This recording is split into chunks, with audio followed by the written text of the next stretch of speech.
Договорот за заедничко купување на газ од Америка од страна на Европската Унија не бил постигнат лесно, рече францускиот председател Макрон. Според него постоел јас меѓу државите од северот и од југот на Европската Унија за тоа како да се намалат трошоците за енергија, зголемени со руската инвазија на Украина.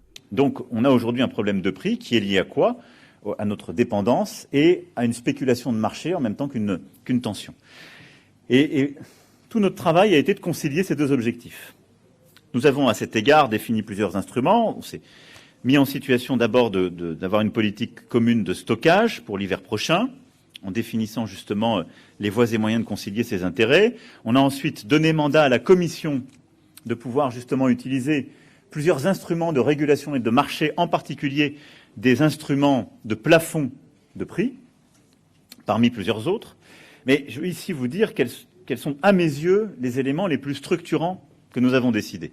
Ce que nous avons décidé pour la première fois, c'est que la Commission aurait mandat pour faire de l'achat commun. Вклучувањето на Македонија во платформата за заедничко купување течен природен газ од САД ке значи бенефит за нас, велат експертите. Според енергетскиот консултант Митко Андреевски, тоа ке значи промена на досегашната 10-годишна практика за купување течен газ само од руски Газпром. За нас како мала земја и мал корисник на природен газ, тоа ке значи бенефит. Во тој смисла, под исти услови и по иста цена, кога имате природен газ со развиените земји, Германија, Франција, со земјите од Европската Унија, вие дефинитивно дека можете да бидете поконкурентни на пазарите, на тие пазари, на глобалните пазари.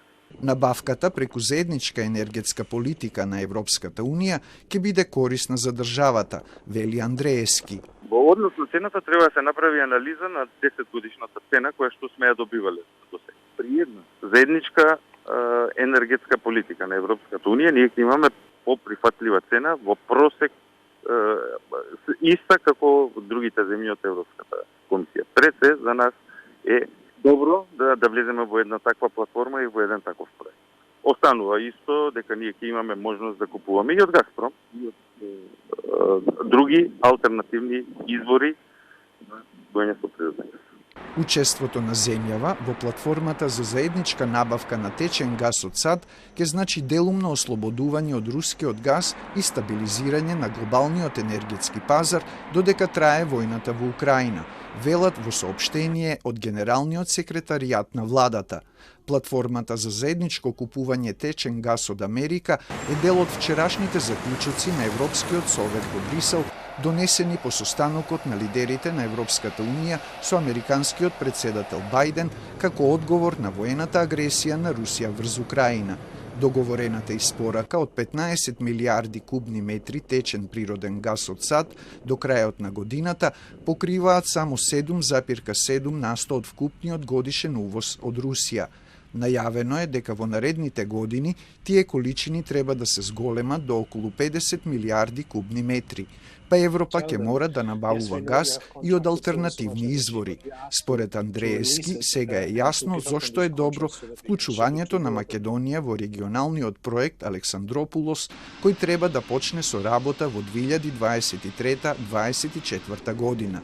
Откажувањето на Европската Унија од рускиот газ, вице-премиерот Александар Новак го оцени како апокалиптично сценарио, објаснувајќи дека нивната испорака е 200 милиарди кубни течен газ, а Европа троши 500 милиарди кубни метри, што е удел од околу 60%, кој тешко дека ќе биде заменет во следниве 5 години.